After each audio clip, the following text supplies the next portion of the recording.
bigyan ko lang kayo mga kaibigan ng driving tips, no, regarding dito sa mga gantong daan.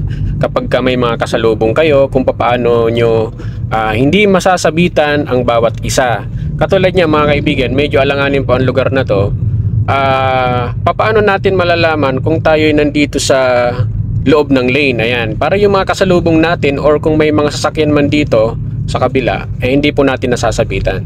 So ito yan mga kaibigan, ito yung palatandaan dito. Ayan, bigyan ko kayo ng reference. Ayan, kapag ganito, nakasentro yung manibela nyo dito sa part na to, ayan, or di yung side na to, pwede naman. At yung center na yan ng kotse nyo, naka-align dyan sa gilid.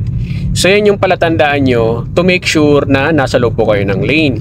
Ayan, kung malayo ang tingin nyo, nag-aalanganin kayo, akala nyo masikip, so pwede nyo pong pagbasihan yung gantong mga reference para hindi po kayo sumabit or makasagi. And syempre mga kaibigan, make sure na ang takbo nyo ay hindi po masyadong matuling katulad ng truck na to. Ayan, akala nyo masasabitan pero hindi. Kasi nando po tayo sa reference habang tumatakbo tayo. At ang speed po natin nito ay below 40 km/h lang.